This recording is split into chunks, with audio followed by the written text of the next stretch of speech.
रात्रि का गहरा सन्नाटा चारों ओर फैल चुका है। आकाश स्थिर है, हवाएं मंद पड़ चुकी हैं और प्रकृति स्वयं मौन धारण कर चुकी है। परंतु भीतर एक हलचल है। मन विचारों की तरंगों में डूबा हुआ है। ये पूरे दिन की स्मृतियां समेटे कल की चिंता में उलझा हुआ बार बार कुछ सोचता जा रहा है। लेकिन क्या आपने कभी इस पर ध्यान दिया है?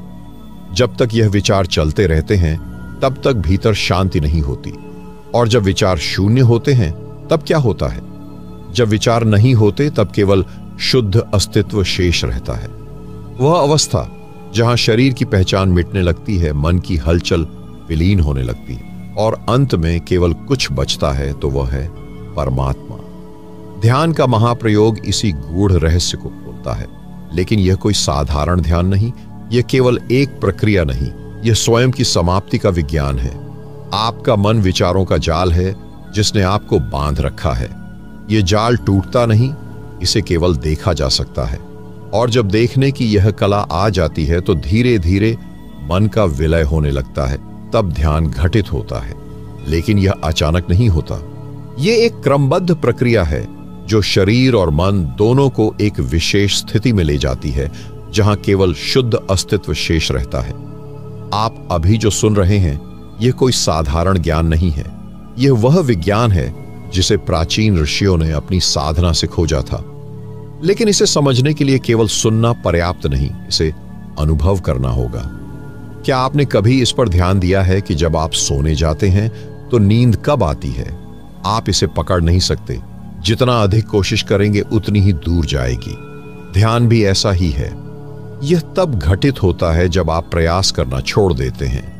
लेकिन यह केवल कहने से नहीं होता, इसके लिए सही विधि चाहिए, और वही विधि हम इस श्रृंखला में आपको देने वाले हैं। यदि आप इस यात्रा में सच में उतरना चाहते हैं तो हर शब्द को ध्यान से सुनें। यह कोई साधारण जानकारी नहीं, यह एक सीढ़ी है जो आपको स्वयं से परे ले जाने के लिए तैयार है। शरीर और मन के विलय की प्रक्रिया एक रहस्य है जिसे समझना आवश्यक है। जब ध्यान गहरा होता है तो सबसे पहले शरीर हल्का पड़ने लगता है, फिर धीरे धीरे यह विलीन होने लगता है। और यह कोई कल्पना नहीं, यह एक वास्तविक अनुभव है। जो इसे समझ लेते हैं वे जीवन और मृत्यु के पार चले जाते हैं। लेकिन पहला प्रश्न यह उठता है कि इस स्थिति में प्रवेश कैसे किया जाए। यह कोई साधारण ध्यान नहीं, बल्कि एक गुप्त विधि है जिसे जानने के लिए आपको पूरी तरह से तैयार होना होगा। क्योंकि यह केवल कुछ क्षणों का ध्यान नहीं, बल्कि एक पूर्ण विलय की प्रक्रिया है। शरीर को शिथिल करना, मन को शांत करना, और फिर धीरे धीरे उस अवस्था में प्रवेश करना जहां केवल शुद्ध अस्तित्व शेष रहता है। यह सब सुनने में सरल लगता है, लेकिन जब आप इसे करने बैठते हैं तो मन हजारों दिशाओं में भागने लगता है। यही बाधा है, यही वह दीवार है जिसे पार करना होगा। शरीर और मन को तैयार करने के लिए सबसे पहला कदम है पूर्ण शिथिलता। लेकिन यह कोई साधारण शिथिलता नहीं, बल्कि एक ऐसी स्थिति है जहां शरीर और मन दोनों स्थिर हो जाए, जैसे कोई शांत झील। क्या आपने कभी किसी झील को देखा है?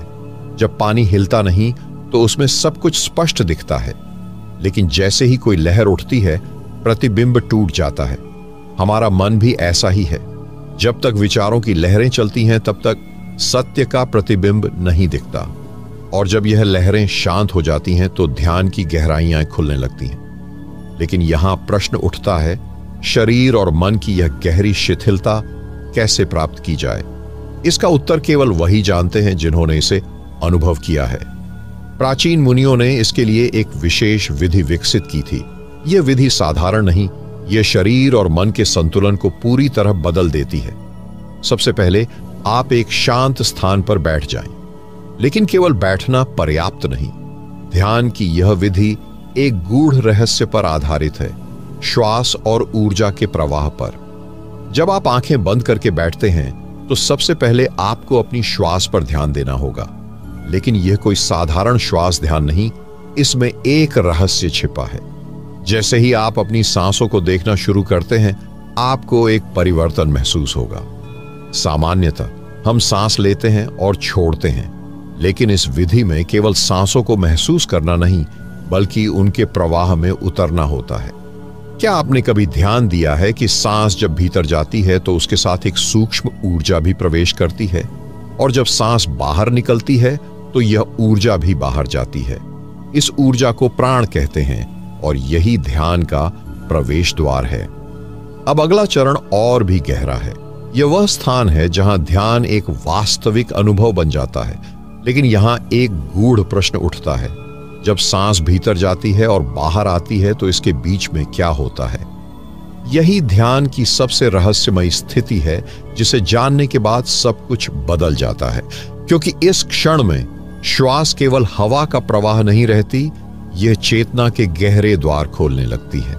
आपने कभी अनुभव किया है कि जब श्वास भीतर जाती है और बाहर आती है तो इसके बीच में एक सूक्ष्म ठहराव होता है? यही ठहराव ध्यान की गहराइयों का द्वार है। यह ठहराव अत्यंत क्षणिक होता है, लेकिन यदि इसे पूरी सजगता से देखा जाए तो यहां समय रुक जाता है। अब प्रश्न उठता है, इस ठहराव में क्या है? यही तो सबसे बड़ा रहस्य है। यह वह बिंदु है जहां श्वास और विचार दोनों विलीन होने लगते हैं। ध्यान दीजिए, जब सांस भीतर जाती है तो वह जीवन को भीतर लाती है। जब सांस बाहर जाती है तो वह अनावश्यक को बाहर ले जाती है। लेकिन जब दोनों के बीच ठहराव आता है तो वह क्या लाता है? शून्यता। और यही शून्यता वही क्षण है जहां ध्यान का वास्तविक रूप प्रकट होता है। परंतु इसे पकड़ना आसान नहीं।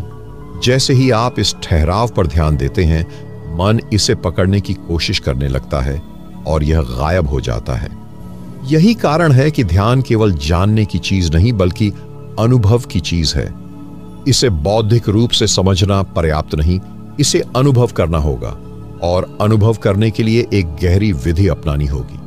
जैसे ही आप श्वास के ठहराव को देखते हैं, इसे जबरदस्ती रोकने का प्रयास न करें, केवल इसे महसूस करें। जैसे ही भीतर की श्वास ठहरती है, आप केवल इसे देखें। जैसे ही बाहर की श्वास ठहरती है, आप केवल इसे देखें। बस देखना है, कुछ और नहीं। धीरे धीरे यह ठहराव बढ़ने लगेगा, और जब यह बढ़ता है तो एक विचित्र घटना घटती है। विचार स्वयं विलीन होने लगते हैं। अब यहां एक और प्रश्न उठता है, जब विचार विलीन होते हैं तब क्या बचता है? यही वह बिंदु है जहां ध्यान अपनी पूर्णता पर पहुंचता है। यही वह अनुभव है जिसकी खोज सदियों से की जा रही है, लेकिन बहुत कम लोग इसे पा सके क्योंकि वे केवल बाहरी विधियों में उलझे रहे। ध्यान कोई तकनीक नहीं, यह एक अंतर्ज्ञान है। विधियां केवल मार्ग दिखा सकती हैं, लेकिन वास्तविक यात्रा आपको स्वयं करनी होती है। और इस यात्रा में सबसे बड़ा भ्रम यही है कि हम इसे किसी प्रयास से पा सकते हैं। अब यहां एक गहरा सत्य समझना होगा। ध्यान में प्रवेश करने के लिए प्रयास छोड़ना पड़ता है। यह सुनने में विरोधाभासी लगता है, लेकिन यही रहस्य है। ध्यान एक ऐसी अवस्था है जो तब घटती है जब करने का भाव समाप्त हो जाता है। जब आप कुछ भी करने की इच्छा को छोड़ देते हैं, तब ध्यान प्रकट होता है। लेकिन यहां एक चुनौती है, मन सदैव कुछ करने की आदत में जीता है। जैसे ही आप शून्य में जाने का प्रयास करते हैं, मन उसे पकड़ने की कोशिश करता है, और जैसे ही आप इसे पकड़ने का प्रयास करते हैं, यह गायब हो जाता है। यही कारण है कि ध्यान में सबसे कठिन कार्य कुछ न करना है। तो फिर क्या किया जाए? कैसे उस स्थिति में पहुंचा जाए जहां मन स्वतः ही शांत हो जाए? यही वह बिंदु है जहां एक और गुप्त विधि प्रकट होती है। अब तक हमने श्वास के ठहराव को देखा, लेकिन अब इससे एक कदम आगे बढ़ना है। जैसे ही आप इस ठहराव को अनुभव करने लगते हैं, आपको एक और चीज पर ध्यान देना होगा। वह है अनाहत नाद, वह आंतरिक ध्वनि जो सदैव प्रवाहित हो रही है। क्या आपने कभी ध्यान दिया कि जब सब कुछ शांत हो जाता है, तब भी एक सूक्ष्म ध्वनि सुनाई देती है? यह कोई बाहरी ध्वनि नहीं, बल्कि भीतर की मौलिक ध्वनि है। इसे सुनना ही अगला चरण है। जैसे ही आप इसे सुनते हैं, आपका ध्यान पूरी तरह से भीतर की ओर मुड़ने लगता है, और जब यह पूरी तरह भीतर मुड़ता है तो मन की हलचल अपने आप समाप्त होने लगती है। लेकिन यह केवल एक शुरुआत है। जैसे जैसे भीतर की ध्वनि स्पष्ट होती जाती है, वैसे वैसे मन का अस्तित्व विलीन होने लगता है। यह नाद कोई साधारण ध्वनि नहीं, बल्कि चेतना का द्वार है। इसे सुनते ही आप पाते हैं कि आप शरीर नहीं हैं, आप मन भी नहीं हैं। अब यहां पर एक रहस्य समझना होगा। यह ध्वनि कहीं बाहर से नहीं आ रही, यह स्वयं आपकी आत्मा की ध्वनि है। जब कोई व्यक्ति गहरी निष्ठा से ध्यान करता है तो यह ध्वनि स्वतः प्रकट होती है। इसे ही ऋषियों ने ओंकार नाद कहा है। और यह नाद केवल ध्वनि नहीं बल्कि एक ऊर्जा है, एक कंपन है जो आपको चेतना की गहराइयों में ले जाता है। लेकिन यहां एक और चुनौती आती है। जैसे ही मन इसे सुनना शुरू करता है, वह इसे पकड़ने की कोशिश करता है, और जैसे ही आप इसे पकड़ने का प्रयास करते हैं, यह दूर चली जाती है। इसका कारण यह है कि इसे सुना नहीं जाता, बल्कि इसमें विलीन हुआ जाता है। यही ध्यान का अगला चरण है, ध्वनि के साथ एकाकार हो जाना। यहां पर एक महत्वपूर्ण बात ध्यान दें। जैसे जैसे आप इस ध्वनि के साथ गहरे जाते हैं, वैसे वैसे शरीर की चेतना मिटने लगती है। कई साधकों को इस बिंदु पर लगता है कि वे सोने लगे हैं, लेकिन यह नींद नहीं है। यह चेतना का एक गहन रूपांतरण है। शरीर और मन की पकड़ ढीली पड़ने लगती है, और जो शेष बचता है वह केवल शुद्ध अस्तित्व होता है। अब प्रश्न यह उठता है कि इस अवस्था में पूरी तरह से स्थिर कैसे हुआ जाए, कैसे इस ध्वनि में पूर्णतः विलीन हुआ जाए ताकि केवल आत्मा शेष रह जाए। लेकिन यह आत्मा क्या है? यह केवल कोई धारणा नहीं बल्कि जीवंत अनुभव है। जब ध्यान गहरा होता है तो एक अनोखी घटना घटती है। मन की परिधि धीरे धीरे विलीन होने लगती है। पहले विचारों का प्रवाह मंद होता है, फिर वे शून्य में विलीन होने लगते हैं, और अंततः केवल एक मौन बचता है। एक ऐसा मौन जिसमें शब्दों का कोई अस्तित्व नहीं। यहां पर एक रहस्य समझना आवश्यक है। जब तक ध्यान केवल विचारों को देखने तक सीमित है, तब तक गहराई तक नहीं जाया जा सकता। लेकिन जब साधक स्वयं को भी देखने लगता है, अर्थात यह देखता है कि मैं कौन हूं जो यह सब देख रहा है, तब एक नया द्वार खुलता है। इस स्थिति में ध्यान केवल देखने की क्रिया नहीं रह जाती, बल्कि देखने वाला भी स्वयं में विलीन होने लगता है। अब यह जानना आवश्यक है कि जब विचार पूरी तरह से शांत हो जाते हैं, तब क्या अनुभव होता है। यहां पर दो प्रकार की स्थितियां हो सकती हैं। एक केवल शून्यता का अनुभव जिसमें कुछ भी नहीं रहता, और दूसरी एक दिव्य ज्योति का प्रकट होना जो परमात्मा का प्रथम संकेत होता है। यह ज्योति बाहर नहीं, भीतर प्रकाशित होती है। यह कोई कल्पना नहीं बल्कि अनुभवजन्य सत्य है। जब ध्यान इस स्तर पर पहुंचता है तो साधक को पहली बार अनुभव होता है कि शरीर, मन और विचारों से परे भी कुछ है, कुछ ऐसा जो अविनाशी है, अडिग है। लेकिन यहां एक और रहस्य छिपा है। यह स्थिति स्थायी क्यों नहीं रहती? जब ध्यान से बाहर आते हैं तो यह अनुभव धीरे धीरे धुंधला क्यों पड़ जाता है? क्या ऐसा कोई उपाय है जिससे यह अनुभव जीवन का स्थायी अंग बन जाए? यही तो ध्यान का परम उद्देश्य है। ऐसी अवस्था में पहुंचना जहां परमात्मा का अनुभव केवल ध्यान तक सीमित न रहे, बल्कि हर क्षण जीवन का अभिन्न हिस्सा बन जाए। लेकिन इसके लिए क्या करना होगा? यहां साधना का एक और रहस्य प्रकट होता है। ध्यान में गहराई से उतरने के लिए केवल विचारों को शांत करना पर्याप्त नहीं है, बल्कि मैं भाव का लय होना आवश्यक है। जब तक यह मैं बना रहता है, तब तक ध्यान केवल एक अनुभव मात्र रहेगा। लेकिन जब मैं विलीन होता है, तब ध्यान स्वयं में ही परमात्मा बन जाता है। अब प्रश्न उठता है कि यह मैं कैसे विलीन हो? इसे दबाने से, नकारने से या इसके विरुद्ध संघर्ष करने से यह समाप्त नहीं होता, बल्कि और अधिक मजबूत हो जाता है। लेकिन जब इसे केवल देखा जाता है, बिना किसी प्रतिक्रिया के, बिना इसे सही या गलत ठहराए, तब यह धीरे धीरे अपनी पकड़ छोड़ने लगता है। यही आत्मा का साक्षात्कार है, जब आप स्वयं को देखते हैं लेकिन देखने वाले भी समाप्त हो जाते हैं। इस स्थिति में एक अद्भुत परिवर्तन होता है। पहली बार जीवन और मृत्यु का भेद समाप्त होने लगता है। ध्यान इस गहराई में प्रवेश करता है जहां अहंकार नाम की कोई चीज नहीं बचती। अब कोई साधक नहीं होता, केवल साधना होती है। अब कोई ध्यान करने वाला नहीं बचता, केवल ध्यान शेष रहता है। यही वह स्थिति है जहां से आत्मा का वास्तविक स्पर्श होता है, जहां साधक और परमात्मा एक हो जाते हैं। लेकिन यह स्थिति कितनी देर बनी रहती है? क्या यह केवल ध्यान के क्षणों तक सीमित होती है या इसे जीवन भर बनाए रखा जा सकता है? यही प्रश्न साधक के समर्पण की परीक्षा लेता है।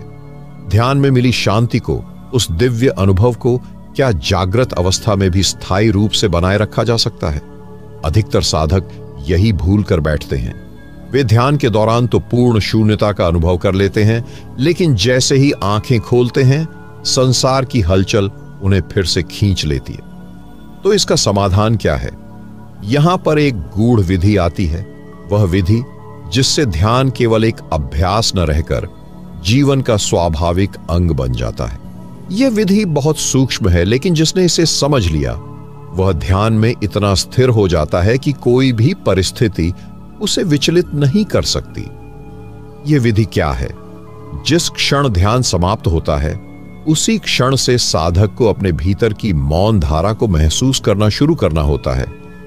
जैसे किसी शांत सरोवर में एक हल्की सी लहर भी ध्यान देने योग्य होती है, वैसे ही अपने भीतर चल रहे विचारों की लहरों को देखने की आदत डालनी होती है।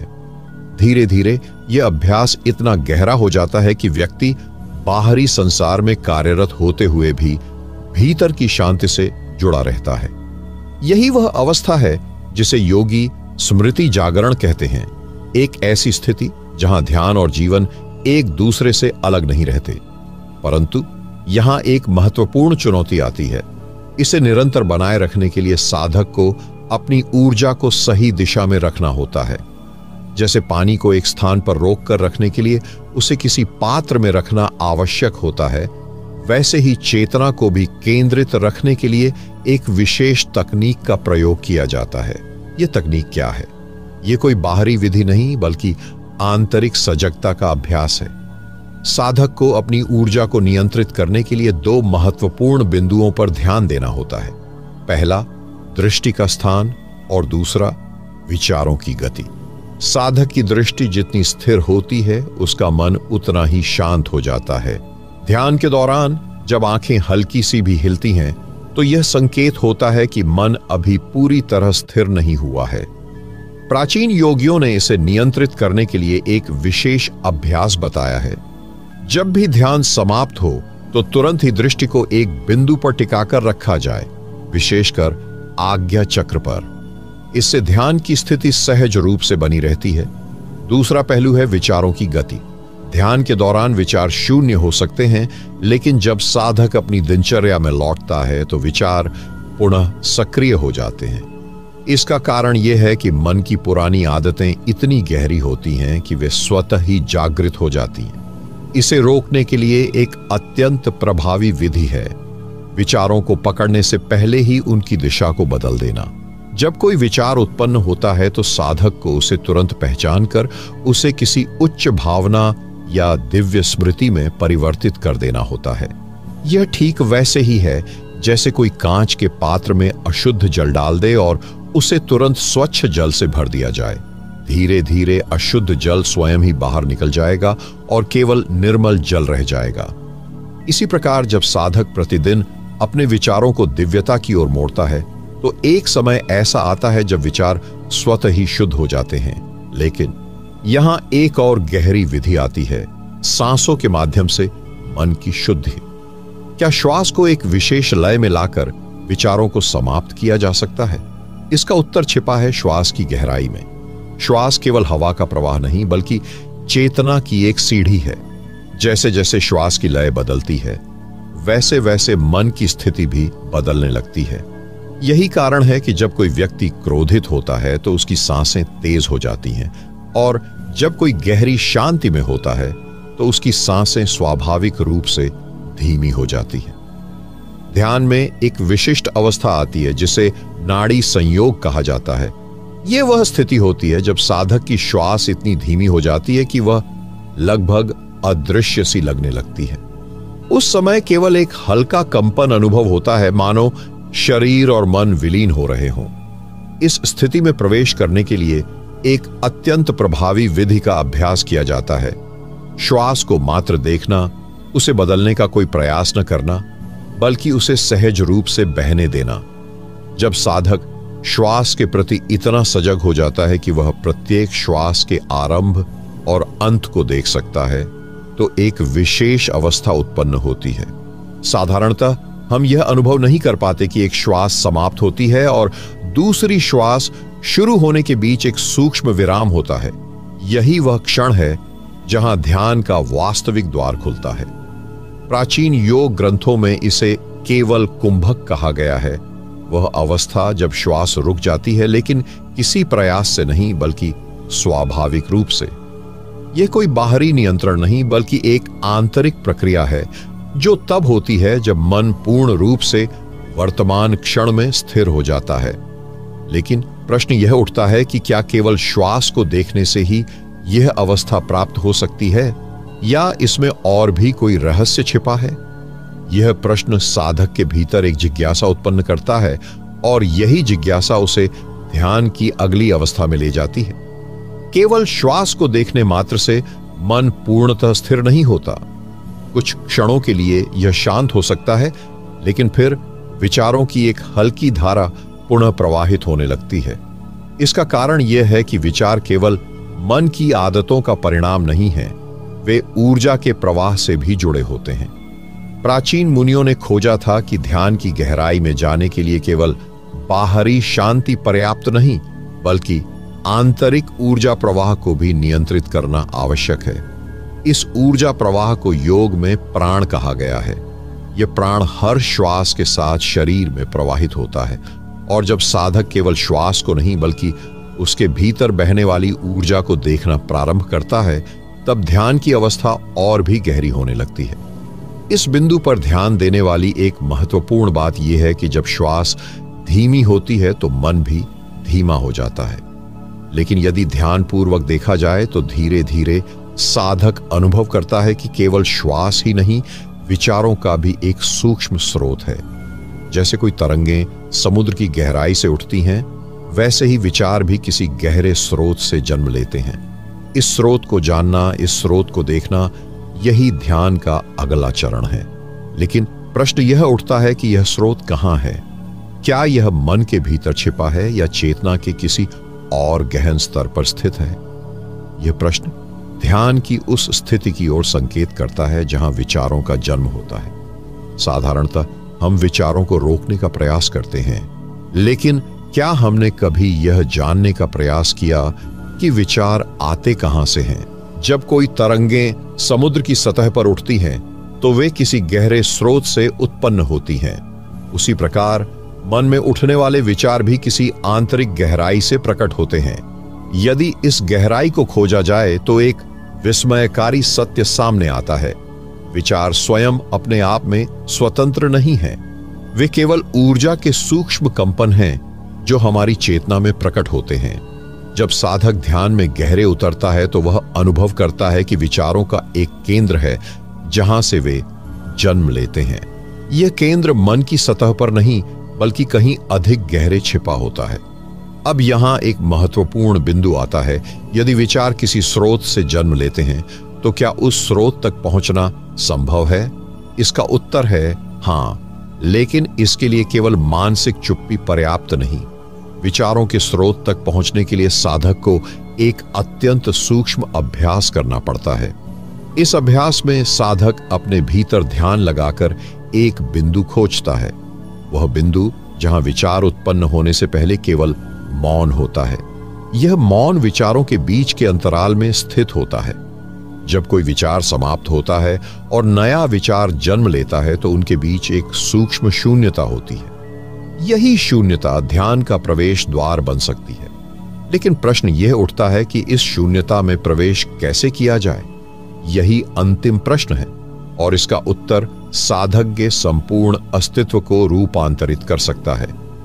शून्यता में प्रवेश करना कोई साधारण क्रिया नहीं है, क्योंकि यह करने की प्रक्रिया नहीं बल्कि होने की अवस्था है। जब हम किसी चीज को करना बंद कर देते हैं, विचार करना, प्रतिक्रिया देना, किसी भी भावना को पकड़ना, तभी हम वास्तविक शून्यता को अनुभव कर सकते हैं। इस अवस्था में प्रवेश का सबसे गूढ़ उपाय है देखना, केवल देखना, बिना किसी हस्तक्षेप के। जब कोई विचार उठता है तो उसे रोका नहीं जाता, उसे पकड़ा भी नहीं जाता, केवल देखा जाता है, जैसे आकाश में बादल तैरते हैं। जब यह देखना पूर्ण रूप से जागरूकता के साथ होता है तो एक क्षण आता है जब विचार स्वयं ही विलीन होने लगते हैं, और जब विचार विलीन होते हैं तो वही शून्यता प्रकट होती है जिसका प्रवेश द्वार खोजा जा रहा था। लेकिन यहां एक और रहस्य छिपा है। केवल शून्यता को देखना पर्याप्त नहीं। जब साधक शून्यता में पूरी तरह स्थित हो जाता है तो एक अद्भुत घटना घटित होती है, स्वयं का विलय। शरीर, मन और विचारों के पार जाकर केवल शुद्ध चेतना शेष रह जाती है। और यही वह क्षण होता है जब ध्यान अपने सर्वोच्च बिंदु पर पहुंच जाता है। इस अवस्था में प्रवेश करते ही साधक को पहली बार यह अनुभव होता है कि वह शरीर नहीं है, वह मन नहीं है, वह विचार नहीं है। जो शेष रह जाता है वह केवल शुद्ध अस्तित्व है, वह जो न जन्म लेता है न समाप्त होता है, वह जो सदा से था और सदा रहेगा। इसे कोई नाम नहीं दिया जा सकता, क्योंकि यह किसी भी भाषा से परे है। इसे केवल अनुभव किया जा सकता है। यही वह अंतिम अवस्था है जहां ध्यान का महाप्रयोग पूर्ण होता है। जब विचार शून्य होते हैं, शरीर और मन विलीन होते हैं, तब केवल ईश्वर शेष रहते हैं। यहां साधक और साधना एक हो जाते हैं। ध्यान करने वाला और ध्यान स्वयं एकमेव हो जाते हैं। और यही वह अवस्था है जिसे सभी संतों और मुनियों ने अंतिम सत्य कहा है। प्रिय दर्शकों, आज आप एक ऐसी गहरी यात्रा से गुजरे जहां विचार शून्य हुए, शरीर और मन विलीन हुए और केवल शुद्ध चेतना शेष रही। यह कोई साधारण ज्ञान नहीं था। यह वह रहस्य था जिसे ऋषियों और मुनियों ने हजारों वर्षों तक खोजा और अनुभव किया। लेकिन ध्यान रखें, ज्ञान केवल सुनने से पूरा नहीं होता, उसे जीवन में उतारना पड़ता है। जब भी आप ध्यान में बैठे, इस विधि को अपनाएं और स्वयं अनुभव करें कि जब विचार समाप्त होते हैं तो भीतर क्या घटित होता है। आपने इस पूरी श्रृंखला को देखा, सुना और इसे आत्मसात किया। इसके लिए आपका हृदय से धन्यवाद। यह यात्रा यहीं समाप्त नहीं होती, बल्कि अब आपके भीतर एक नई शुरुआत हुई है। यह पथ अंतहीन है और आप जितना आगे बढ़ेंगे उतना ही गहरे उतरते जाएंगे। इस अमूल्य ज्ञान को केवल अपने तक सीमित न रखें, इसे उन तक पहुंचाए जो इस मार्ग की तलाश कर रहे हैं, क्योंकि सत्य का प्रकाश जितना बांटा जाए उतना ही प्रखर होता है। ध्यान की इस पवित्र साधना में आपका मार्ग हमेशा प्रशस्त हो, इसी शुभकामना के साथ हम आपसे विदा लेते हैं। जय सच्चिदानंद।